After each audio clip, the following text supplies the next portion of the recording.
खबरें लेकर हाजिर हूं मैं अशोक कुमार अंज। तो आइए चलते हैं खबरों की ओर।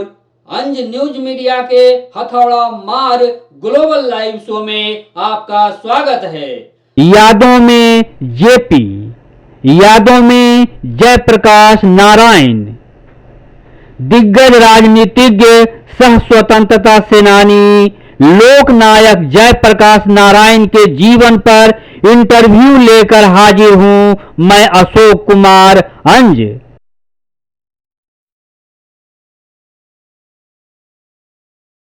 जाहिर हो पूर्व मुख्यमंत्री लालू प्रसाद तथा मुख्यमंत्री नीतीश कुमार के राजनैतिक गुरु थे लोकनायक जयप्रकाश नारायण।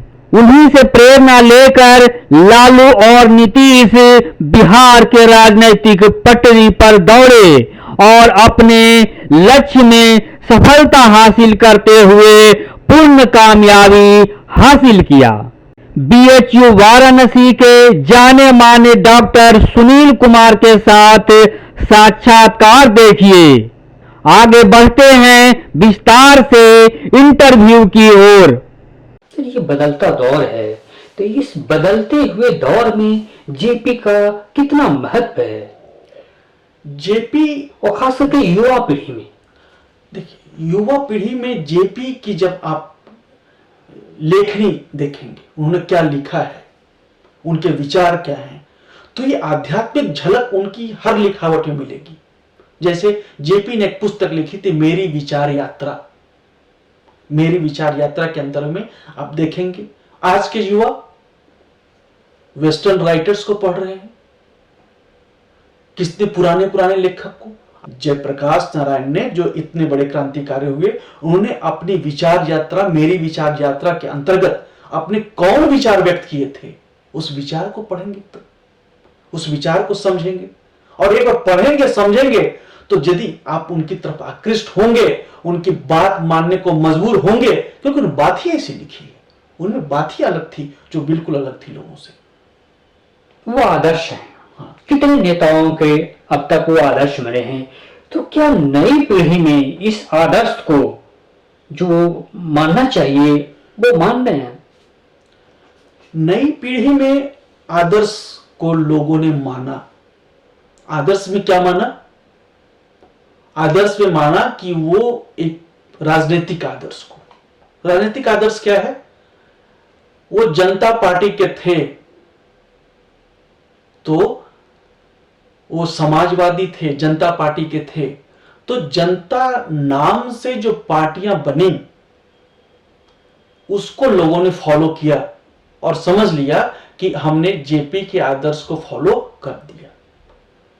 उससे अलग जो उनकी विरुद्ध पार्टियां थी, उन पार्टियों की लोगों ने आलोचना की और यह समझ लिया कि हमने जेपी के आदर्श को फॉलो कर लिया।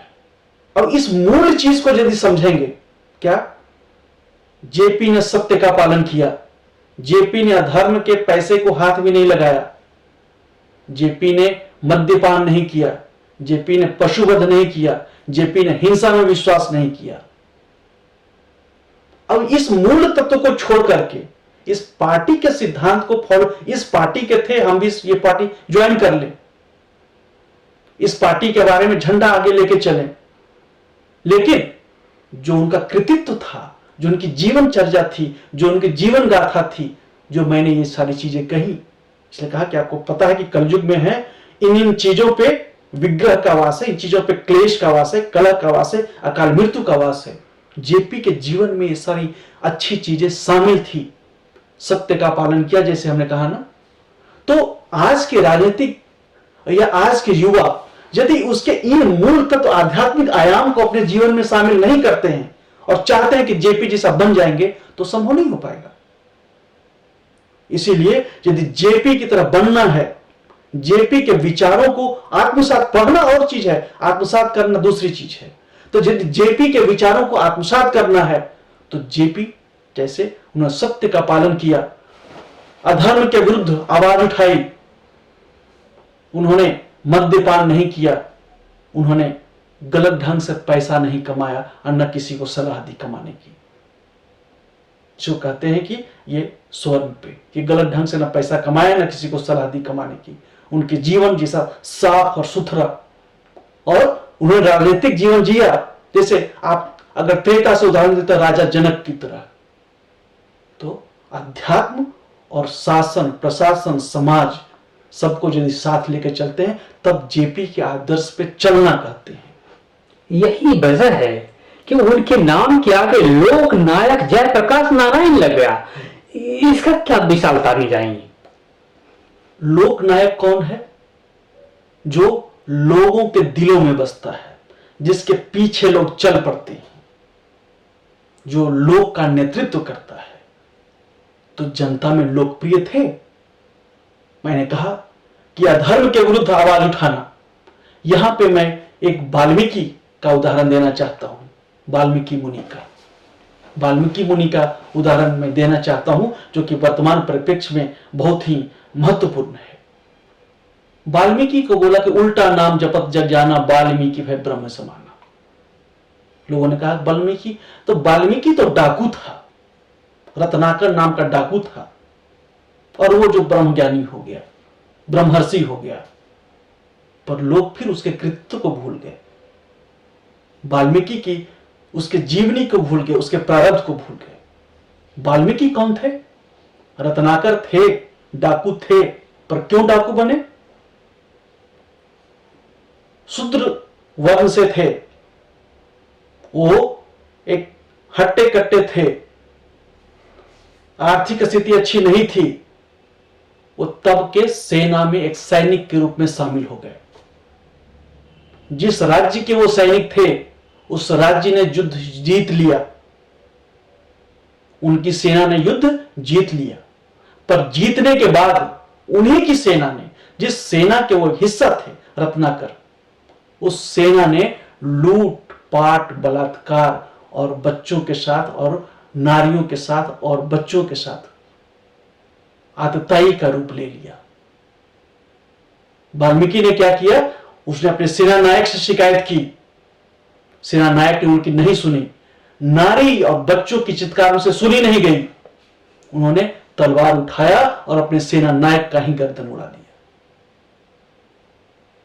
तो क्या उन्होंने अस्त्र उठाया किसके लिए? समाज में हो रहे अत्याचार के लिए, नारी पे हो रहे अत्याचार के लिए। और इसीलिए उनका प्रारब्ध बना ब्रह्मज्ञानी का। क्यों?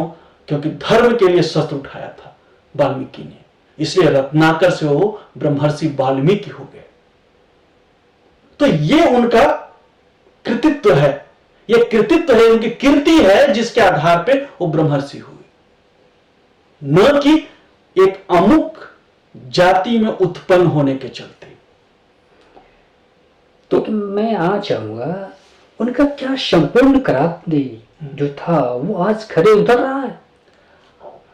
जैसा कि हमने कहा कि मनुष्य, मानव स्वभाव से सकारात्मक स्वभाव का होता है, पर समाज में रोग, मृत्यु, अकाल मृत्यु, कलह, क्लेश, राजनीतिक प्रतिद्वंदिता, ये सारी चीजें हैं।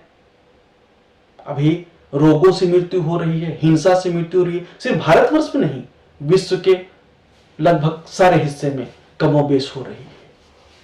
पर ऐसा क्यों हो रहा है? ऐसा होने का कारण यही है कि जो अपनी कर्म है, जो कृतित्व है, एक सदपथ पे चलने का, एक सत्य के पथ का पालन करने का। क्यों? क्योंकि कलयुग में यदि कर्म का एक पद बचा है वो दान का, पर गुण का एक पद बचा है वो सत्य का। दान लेने और देने की चर्चा तो बहुत होती है, पर लोग भूल जाते हैं कि एक गुण है जो सत्य गुण, जो सत्य पथ पे चलता है। कहते हैं ना, जो सत्यमेव जयते, यही जयप्रकाश नारायण थे, जिन्होंने कहा सत्य के पथ पे चला और सत्यमेव जयते का उन्होंने पाठ पढ़ा और जनता को दिखाया। कालांतर में जिन्होंने इस सत्य पथ का पालन नहीं किया, वो पथ से विचलित हो गए, पथ भ्रमित हो गए, दिग्भ्रमित हो गए। और जब एक बार आध्यात्मिक रूप से पथ भ्रमित और दिग्भ्रमित हो गए तो जितनी विसंगतियां समाज में देख रहे हैं वो देखने को मिल रही है। इन विसंगतियों से यदि छुटकारा पाना है तो फिर वही पालन करना होगा। कहते हैं कि जब तप, ध्यान और दान यदि 4 हैं तो एक बचा कलयुग में दान। तो दान की तो बहुत चर्चा की, लेकिन गुण भी एक बचा था, सत्य। तो इसी सत्यमेव जयते के सिद्धांत पे यदि चलेंगे, अपने जीवन में उतारेंगे, तो जैसे जयप्रकाश नारायण लोक नायक हुए, आपकी भी कृतित्व और व्यक्तित्व ऐसा होगा कि समाज में माने जाएंगे और समाज में पूजे जाएंगे। अभी हम अगली कड़ी इसकी लेते हैं। तो संपूर्ण क्रांति का मतलब था, उनका सबसे बड़ा विशाल था कि महिलाओं को भी सशक्त करना। वो महिलाओं के बगैर विकास संभव नहीं, ऐसी उनकी वाणी रही है। क्या? हाँ, बिल्कुल सही। ये उनका एक सामाजिक पहलू लोगों ने सुना और समझा, और इसमें कोई दो राय नहीं कि महिलाओं को लिए बिना समाज को लेकर आगे नहीं चला जा सकता है। और ब्रह्मर्षि वाल्मीकि के भी दिमाग में यही बात कौंधी थी। ये आया कहां से? मैं कहता हूं कि अन्य आयामों पे चर्चा हुई है, आज मैं ज्यादा ध्यान दूंगा इसके आध्यात्मिक आयाम पे। तो नारी का अध्यात्म में क्या महत्व है? वेद हमारे यहां सर्वोपरि है। वेद में सूक्तियां हैं, वरुण की, इंद्र की, अग्नि की और भी लोगों की। जो 2 सूक्तियां सबसे महत्वपूर्ण है वो पुरुष सूक्तम और स्त्री सूक्तम। पुरुष और स्त्री लक्ष्मी, मतलब एक पुरुष है और एक नारी है, एक नर है और एक मादा है। दूरदर्शन के चिन्ह में भी क्या है? यिन यानी यान। इसमें भी एक नर है और एक मादा है। तो बिना नर और मादा के, बिना पुरुष और स्त्री के ये सृष्टि आगे बढ़ ही नहीं सकती। सनातन सनातन हो ही नहीं सकता, मानव मानव हो ही नहीं सकता है। जेपी जी ने एक नाम देते स्त्री और जननी, जननी से आप अध्यात्म से भी जोड़ करके जिस तरह से आप देखें, तो ये जननी और स्त्री का जो विकासात्मक उन्होंने बात की थी, तो इसका विशालता क्या है? देखिए, हमने कहा कि सृष्टि को बनाए रखने के लिए, मानवता को बरकरार रखने के लिए, कायम रखने के लिए ये ऊर्जा का प्रवाह निरंतर होना होता है। और ये ऊर्जा के प्रवाह को निरंतर कायम रखने के लिए जननी का स्थान बहुत ही महत्वपूर्ण है। यही एक बात ये ले लेते हैं कि जेपी जी के ही शब्दों में है, स्त्री के बगैर जीवन अधूरा है। वही तो मैं कह रहा हूं कि यदि नर और मादा, पुरुष स्त्री, पुरुष न हो स्त्री हो या स्त्री न हो पुरुष हो, तो जीवन तो अधूरा है। मैंने क्या कहा कि सृष्टि को कायम रखने के लिए नर और मादा दोनों आवश्यक हैं। तो नर न हो सिर्फ मादा हो, या मादा न हो सिर्फ नर हो, तो जीवन तो अधूरा है। दोनों तरह से मादा यदि न हो, जीवन निश्चित रूप से अधूरा है। इसमें निसंदेह कोई दो राय नहीं है, इसमें कोई संदेह नहीं है। इसीलिए हमें समाज में दोनों को साथ लेके चलना है। जननी को महत्व देना है। क्यों? क्योंकि उनके कंधों पे समाज की जिम्मेदारियां खासकर शुरुआत के स्तर में ज्यादा हैं, और शुरुआत के स्तर में यदि अच्छे संस्कार पड़ते हैं तो बच्चा बाद में बिगड़ने की संभावना कम होती है। और इसीलिए जननी को ज्यादा महत्व दिया गया है, नारी को ज्यादा महत्व दिया गया है। अभी इस कड़ी हम लोग बात कर लें जेपी की कर्म भूमि की। तो जेपी की कर्म भूमि की अब तक जो है कितना विशालता रहा है। जेपी ने राजनीतिक क्षेत्र में काम किया, जेपी ने सामाजिक क्षेत्र में काम किया। उनके द्वारा सर्वोदय आश्रम चलाए गए, खादी विद्यालय चलाए गए। आप शेखों द्वारा आश्रम में ही देखिए, खादी विद्यालय से शुरू किया गया, फिर अन्य पहलुओं को शामिल किया गया। कृषि विज्ञान केंद्र खोला गया, लोगों को रोजगार मिले, लोगों को शिक्षा की व्यवस्था की गई। तो ऐसा कोई 7 आयाम में से ऐसा कोई आयाम नहीं था जिसको उन्होंने टच नहीं किया। सारे आयामों को उन्होंने छुआ, और उनकी व्यवस्था भी की, सिर्फ छुआ नहीं, उनकी व्यवस्था की। खादी विद्यालय, खादी भंडार खोले गए। कई अन्य जगहों पे गांधी जी के नाम पे होंगे, पर हमारे बिहार में तो हम जेपी जी के नाम से जानते हैं, जयप्रकाश जी के नाम से जानते हैं। खादी स्टोर खोले गए, जयप्रकाश जी के नाम से खादी स्टोर चलता है। ये शेखों द्वारा आश्रम के द्वारा संचालित भी होता है। उन्होंने संस्था खड़ी की, उन्होंने संस्था खड़ी की थी ईंट बनाने की भी, उन्होंने संस्था खड़ी की थी साबुन बनाने की भी, उन्होंने संस्था खड़ी की थी इसमें बोरिंग करने की भी, पंपिंग सेट लगाने की भी। उन्हें इन सारे पहलुओं पर भी जो समाज की उस समय की जरूरत थी, आवश्यकता थी, उन सारे पहलुओं को उन्होंने शामिल किया था। क्यों? कि उन्होंने कहा था कि संपूर्ण क्रांति सिर्फ राजनीतिक क्रांति हो गई, इससे बस संपूर्ण क्रांति मानी नहीं जाएगी, वो तो 7 में से एक है, बाकी 6 अन्य क्रांतियां हैं। इसीलिए मैं कहता हूं ईंट लगाने की, ईंट बनाने की, साबुन बनाने की, कपड़ा बनाने की तो अभी भी चल रही है, और क्या कहते हैं पंपिंग सेट लगाने की, और स्वरोजगार के अन्य बहुत सारे चीज उन्होंने शुरू किए थे। बहुत सारे स्वरोजगार के उन्होंने पहलुओं को ध्यान में रखकर शुरू किया था। मेरा सिर्फ अभी वर्तमान सरकार से यही कहना है कि वर्तमान सरकार ने भी उनके काम को रिकॉग्नाइज किया है, उनको महत्व दिया है, इसमें कोई निसंदेह नहीं है। लेकिन जैसे रेलवे मंत्रालय ने एक चलाया है संपूर्ण क्रांति एक्सप्रेस, उनके कृतित्व और व्यक्तित्व को ध्यान में रखते हुए, लेकिन संपूर्ण क्रांति के कितने आयाम हैं ये कहीं पे चर्चा नहीं है।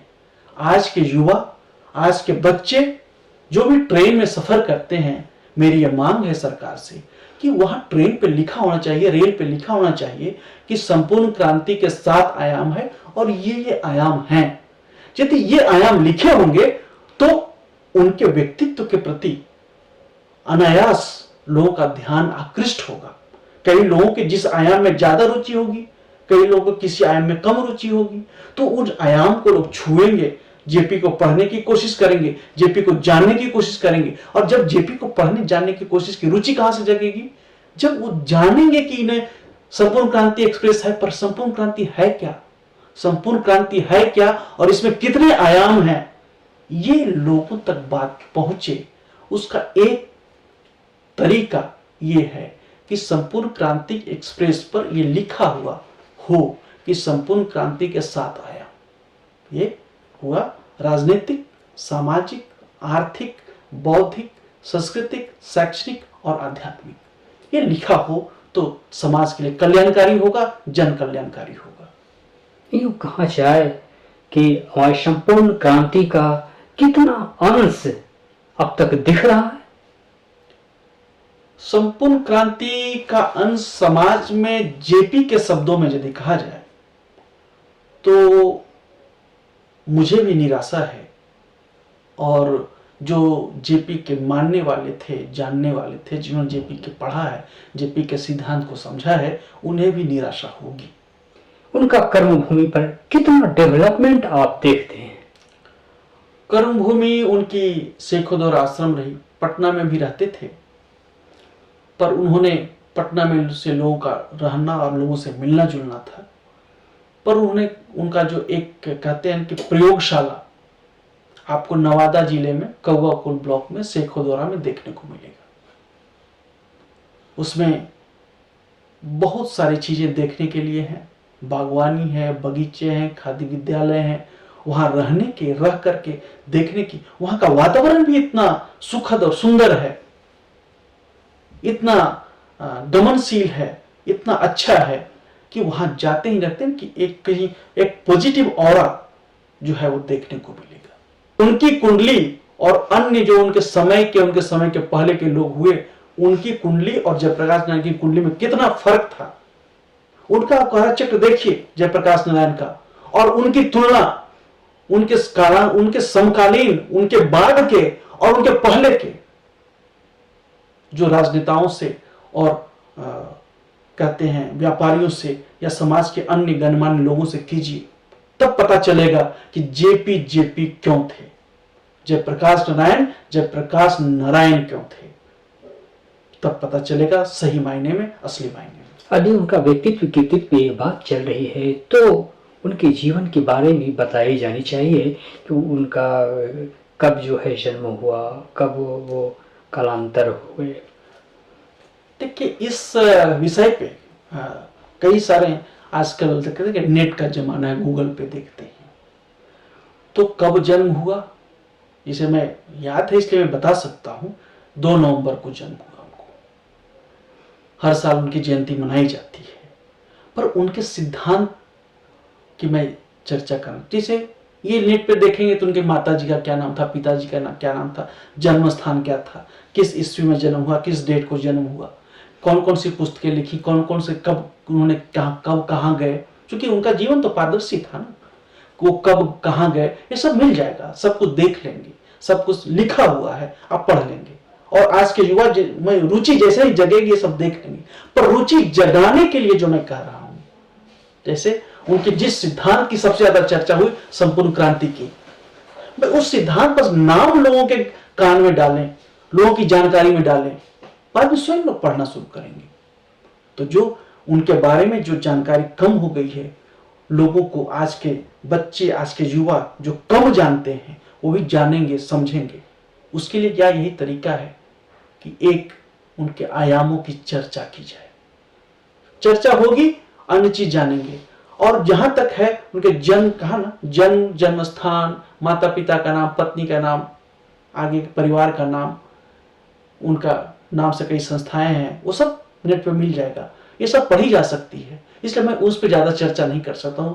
जो अनुपलब्ध है, जिसकी चर्चा बहुत कम होती है समाज में, अरे जिसको अछूता है, जो उनके जीवन का हिस्सा, जिस सिद्धांत की उन्होंने कहा था कि सिद्धांत को समझने की आवश्यकता है, उसकी चर्चा ही नहीं हुई। मैं उसी पे चर्चा ज्यादा करना चाहता हूँ, उसी को जनता के बीच रखना चाहता हूँ, क्योंकि ये समझे कि इसका जीवन में कितना महत्व है। तो अभी हम लोग तो इसको समापन की ओर ले चल रहे हैं, तो आप क्या संदेश देना चाहेंगे देश दुनिया को उनके जीवन से समाहित करते हुए? मैं एक संदेश ये देना चाहता हूँ कि कहते हैं कर्म प्रधान है, कहते हैं कि मन चंगा तो कठौती में गंगा। आप जेपी की तरह मन को चंगा रखें, समाज को स्वच्छ करने के लिए, समाज को बेहतर करने के लिए, जन कल्याण के लिए मन में कोई अवसाद या मन में कोई विसंगति, मन में कहीं इंक्लिनेशन या कहते हैं डिक्लिनेशन या कहीं झुकाव नहीं होना चाहिए।